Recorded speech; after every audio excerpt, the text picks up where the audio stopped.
Students, आज हम pronoun यानी कि सर्वनाम के बारे में पढ़ेंगे। ये पार्ट ऑफ स्पीच का सेकंड पार्ट है। इससे पहले हमने नाउन के बारे में अच्छे से पढ़ लिया है। अगर आपने अभी हमारा उस लेक्चर को नहीं देखा है तो जा करके डिस्क्रिप्शन में मैंने उसका लिंक दे दिया है, जा करके उसको आप देख सकते हैं। तो आइए स्टार्ट करते हैं कि सर्वनाम क्या होता है, उसके प्रकार क्या होते हैं, कैसे हम सर्वनाम को जान सकते हैं। तो आइए स्टार्ट करते हैं। प्रोनाउन यानी कि सर्वनाम किसे कहते हैं? जिसे संज्ञा के स्थान पर प्रयोग किया जाता हो। Pronoun substitutes a noun. Pronoun is that which is used at the place of noun. मतलब जिसका हम संज्ञा के स्थान पर यूज करते हैं उससे हम क्या कहते हैं? सर्वनाम कहते हैं, या इंग्लिश में उसे हम क्या कहते हैं? प्रोनाउन कहते हैं। एग्जाम्पल के माध्यम से समझेंगे। Ram is my friend, Ram मेरा दोस्त है। दूसरा सेंटेंस है राम इज क्यूट, राम प्यारा है। क्यों ना हम बार बार राम को लिखने के बजाय इस तरह से सेंटेंस को बनाएं। Ram is my friend, he is cute, Ram मेरा दोस्त है, वह प्यारा है। हमने क्या किया कि पहले सेंटेंस में राम लिखा, लेकिन दूसरे सेंटेंस में राम की जगह, जो राम जो एक नाउन है उसकी जगह पर हमने क्या लिख दिया? ही। तो ही क्या है? ही तो हमारा एक प्रोनाउन है ना। तो इस तरह से हम क्या करते हैं? सेंटेंस को, नाउन को हटाकर प्रोनाउन जोड़ करके बना सकते हैं। तो ही हमारा यहाँ पर क्या हुआ? एक प्रोनाउन हुआ। तो आइए अब जानते हैं नाउन प्रोनाउन के टाइप्स कितने होते हैं, प्रोनाउन क्या होता है। पहला हमारा प्रोनाउन है सब्जेक्टिव प्रोनाउन, यानी कि कर्तावाचक सर्वनाम। क्या होता है? सब्जेक्टिव प्रोनाउन वाक्य के कर्ता यानी कि सब्जेक्ट की तरह काम करता है, और यह क्रिया के कार्य को बताता है या क्रिया के कार्य को करता है। A subjective pronouns act as the now subjects of the sentence. It performs the actions of the verb. कहने का मतलब यह है, सब्जेक्टिव प्रोनाउन वो होते हैं जो जो सेंटेंस में सब्जेक्ट की तरह काम करते हैं, कर्ता की तरह काम करते हैं, तो उन्हें हम क्या कहते हैं? सब्जेक्टिव प्रोनाउन कहते हैं। आइए कुछ एग्जाम्पल लेकर के समझते हैं। एग्जाम्पल को देखेंगे। पहला हमारा एग्जाम्पल है ही इज मैड। दूसरे में देखेंगे दे स्कॉल्डेड मी, है ना। We are boys, I go to the market. इन सभी में देखेंगे आप कि वह ही इज मैड, वह पागल है। दे स्कॉल्डेड मी, वो उन्होंने मुझे थप्पड़ मारा। वी आर बॉयज, हम लड़के हैं। आई गो टू द मार्केट, मैं बाजार जाता हूँ, है ना। तो यहाँ पर आप देखेंगे ही, दे, वी, आई, इनका यूज हमने सब्जेक्ट के रूप में किया है ना। यहाँ पर हमने ही, दे, वी, आई का यूज एज ए सब्जेक्ट के रूप में किया है, इसीलिए ही, दे, वी, आई यहाँ पर क्या हुए? एक सब्जेक्टिव प्रोनाउन हुए।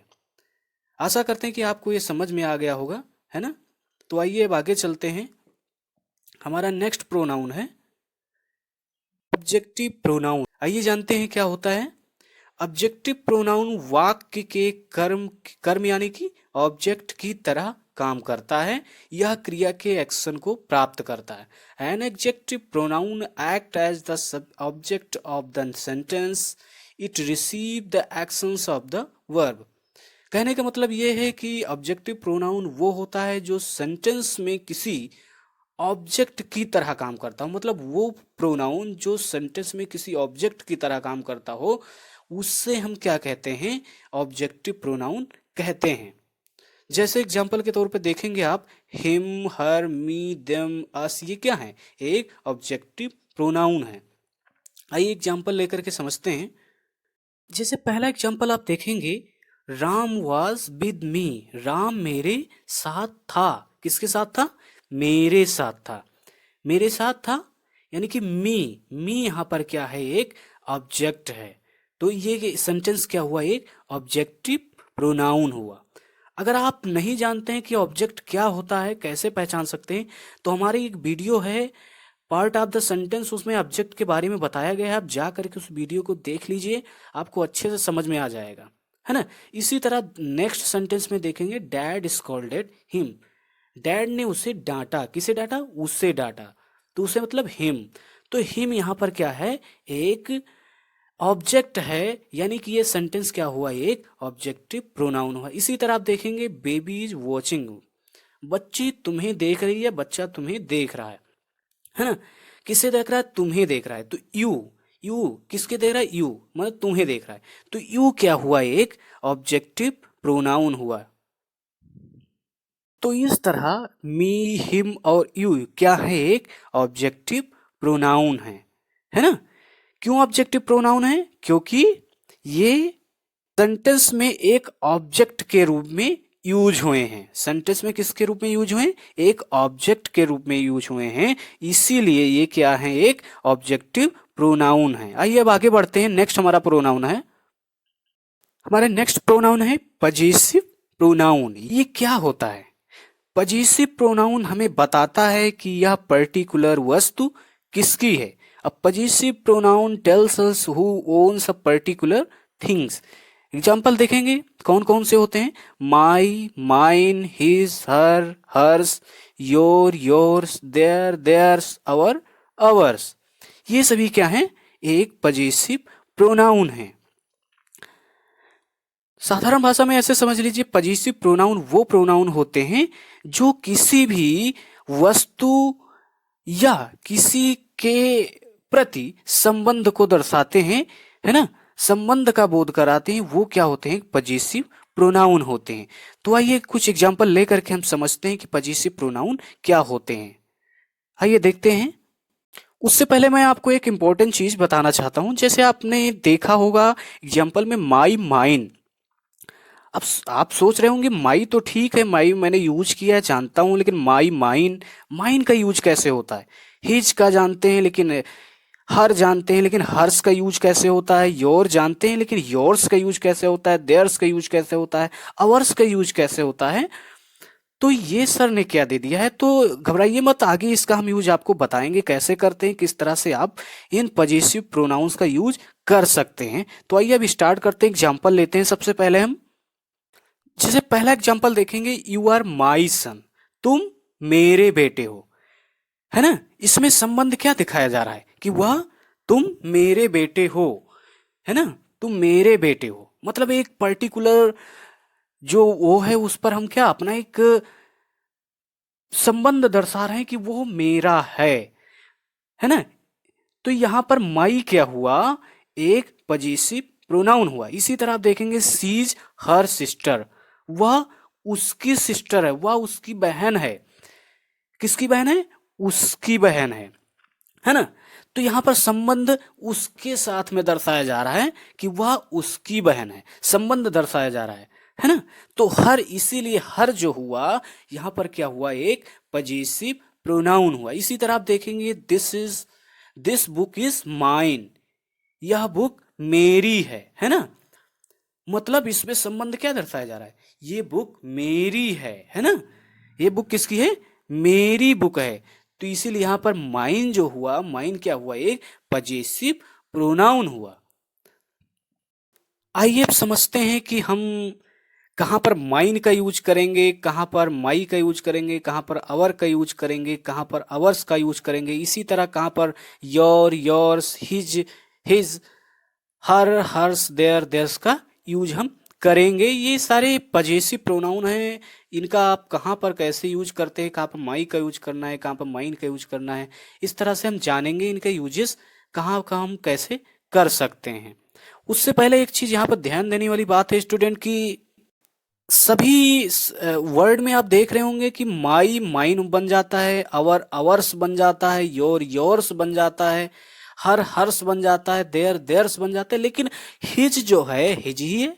क्या सर ने गलत लिख दिया, नहीं, हिज हमेशा हिज ही रहता है। तो ये आप भ्रमित मत होइएगा, ये आप ध्यान में हमेशा बैठाए रहिएगा, ठीक है। आइए स्टार्ट करते हैं। उससे पहले जान लेते हैं क्या होता है, इसका यूज हम कहां पर करते हैं, है ना। डेफिनेशन को देखेंगे, यदि हिंदी वाले वाक्यों में अकेले आए, है ना, क्या अकेले आए, पजेसिव प्रोनाउन अगर अकेले आता है, अर्थात उसके बाद में कोई शब्द न हो, तो ऐसी स्थिति में हम अंग्रेजी वाले वाक्यों को बनाते समय his, hers, yours, ours, theirs का प्रयोग करते हैं, है ना। ये ध्यान रखिएगा। तब हम किसका प्रयोग करते हैं? His, hers, yours, ours, theirs का प्रयोग हम करते हैं। आइए सेंटेंस लेकर के, कुछ एग्जांपल लेकर के हम समझते हैं, है ना, कि यूज हम कहाँ पर कैसे करते हैं। तो आइए जानते हैं। जैसे पहले एग्जांपल को आप देखेंगे, दिस इज माई बुक, यह मेरी पुस्तक है ना। दूसरे एग्जांपल को देखेंगे, दिस बुक इज माइन, यह पुस्तक मेरी है ना। यहां पर आप देख रहे होंगे, यह पुस्तक मेरी है ना। मेरी के बाद में क्या है?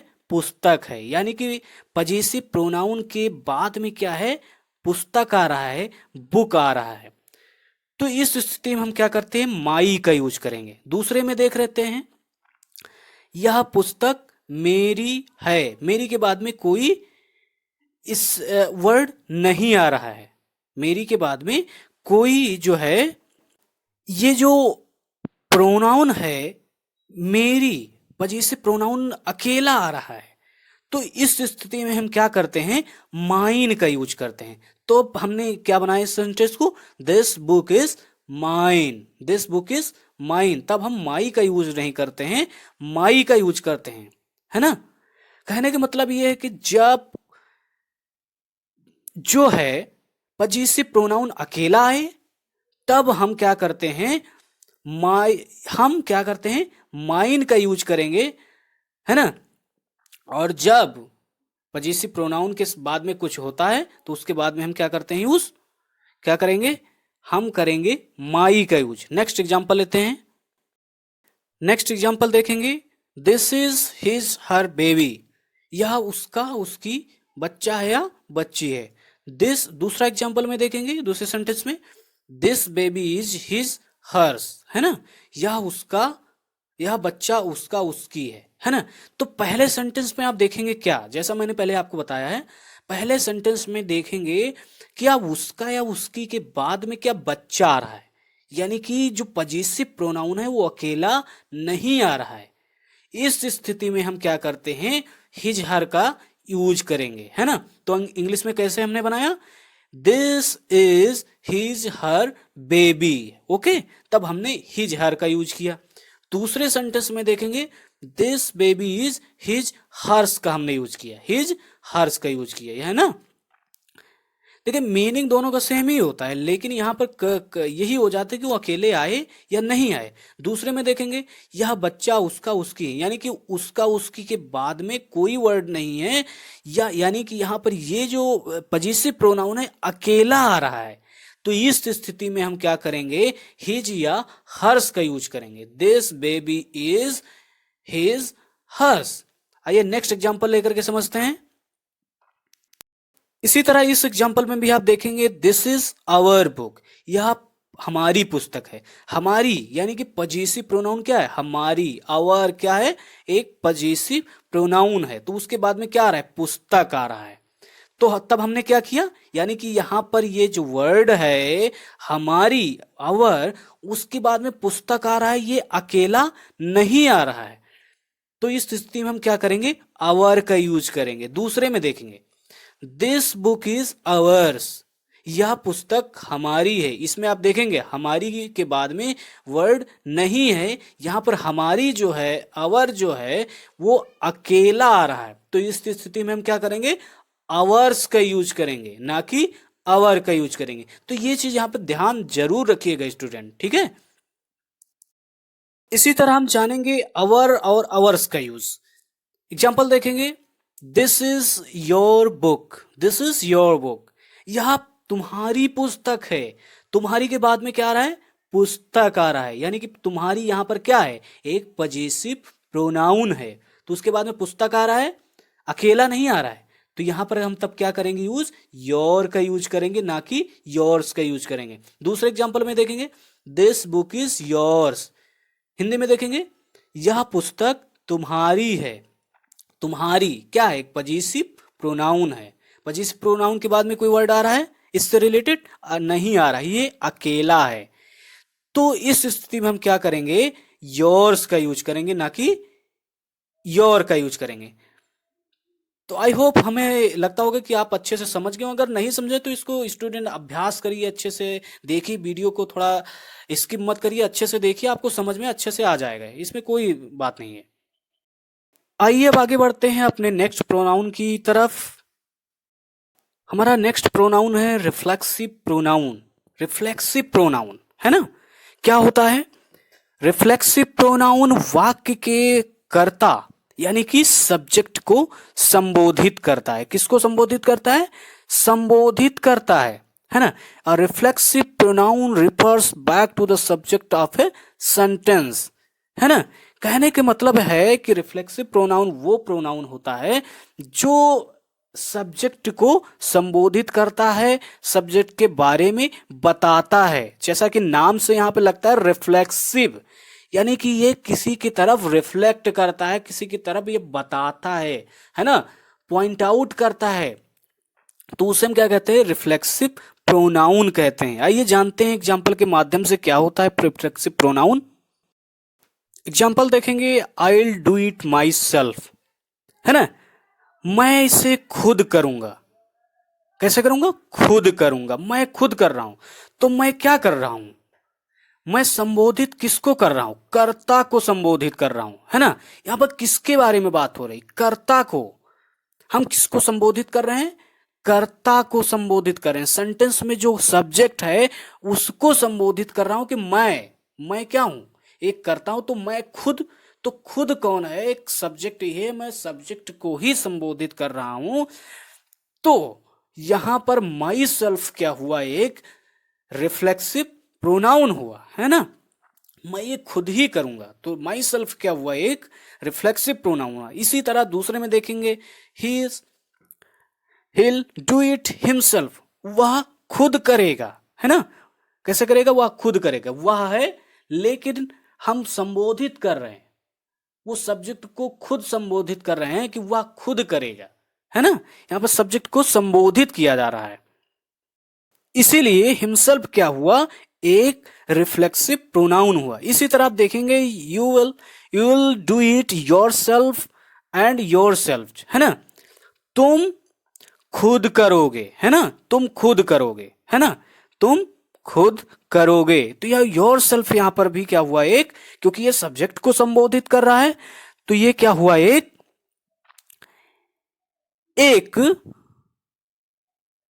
रिफ्लेक्सिव प्रोनाउन हुआ। स्टूडेंट्स, एक चीज यहां पर आप देख रहे होंगे, आप भ्रमित हो रहे होंगे, सर ने will do it your self के बाद भी योर सेल्फ का यूज किया है, ऐसा क्यों? तो एक चीज आप दिमाग में बैठा लीजिए कि हमें यहां पर मतलब किससे है? सब्जेक्ट से। अगर कोई सब्जेक्ट सिंगुलर नंबर प्रोनाउन है तो उसके साथ में हम क्या करते हैं? सेल्फ का यूज करते हैं। अगर कोई subject plural plural number pronoun है तो उसके साथ में हम सेल्फ का नहीं, सेल्फ की जो प्लूरल फॉर्म होती है सेल्फ का यूज करते हैं। तो यहां पर भ्रमित मत होइएगा, ठीक है ना। तो आइए अब स्टार्ट करते हैं। हमारा नेक्स्ट प्रोनाउन है इंटेंसिव प्रोनाउन। देखिए, इंटेंसिव प्रोनाउन और रिफ्लेक्सिव प्रोनाउन में ज्यादा अंतर नहीं होता है। इंटेंसिव प्रोनाउन में अंतर यही है रिफ्लेक्सिव और इंटेंसिव प्रोनाउन में कि जैसे कोई सब्जेक्ट यानी कि नाउन या प्रोनाउन कोई सब्जेक्ट हो सकता है, सब्जेक्ट के अगर तुरंत बाद अगर हम रिफ्लेक्सिव प्रोनाउन का यूज कर दें उसको इम्फेसाइज करने के लिए, तो उससे हम क्या कहते हैं? इंटेंसिव प्रोनाउन कहते हैं। यानी कि रिफ्लेक्सिव प्रोनाउन क्या? माई सेल्फ, योर सेल्फ, है ना, इट्स सेल्फ, हिम सेल्फ का यूज अगर हम सब्जेक्ट यानी कि नाउन, सब्जेक्ट क्या हो सकता है? नाउन या प्रोनाउन, उसके अगर जस्ट तुरंत बाद अगर हम करते हैं तो उसे हम क्या कहते हैं? इंटेंसिव प्रोनाउन कहते हैं। क्या कहते हैं? इंटेंसिव प्रोनाउन कहते हैं। इसको क्यों किया जाता है? सेंटेंस को एम्फेसाइज करने के लिए किया जाता है ना। जैसा कि आप देखेंगे डिफिनीशन के माध्यम से, इंटेंसिव प्रोनाउन का प्रयोग संज्ञा या सर्वनाम पर जोर देने के लिए यानी कि एम्फेसाइज करने के लिए किया जाता है। इसका प्रयोग संज्ञा या सर्वनाम के तुरंत बाद किया जाता है।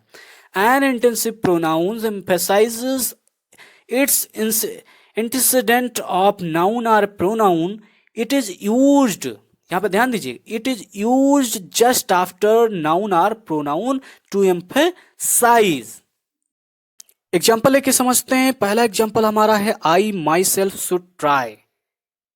हम इसे ऐसे भी बना सकते थे, I should try myself, मुझे इसे खुद करना चाहिए।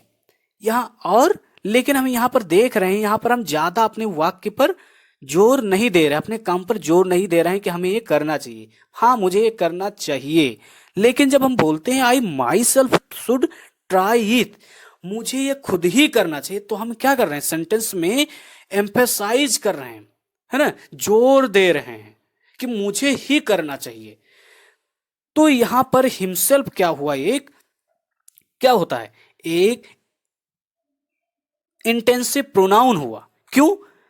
क्योंकि माई सेल्फ क्या है, सब्जेक्ट के तुरंत बाद माई सेल्फ का यूज हुआ है ना, माई सेल्फ का यूज हुआ है, इसीलिए यहां पर ये क्या हुआ, एक इंटेंसिव प्रोनाउन हुआ। इसी तरह आप देखेंगे दूसरा example, Shyam himself will do, है ना, विल गो, श्याम खुद ही जाएगा, मतलब यहां पर हम जोर दे रहे हैं कि वो खुद ही जाएगा, है ना। तो हिमसेल्फ यहां पर क्या हुआ, एक इंटेंसिव प्रोनाउन हुआ। क्योंकि दूसरी बात ये भी है कि ये एक सब्जेक्ट है, नाउन सब्जेक्ट है, उसके बाद में यूज भी हुआ है ना।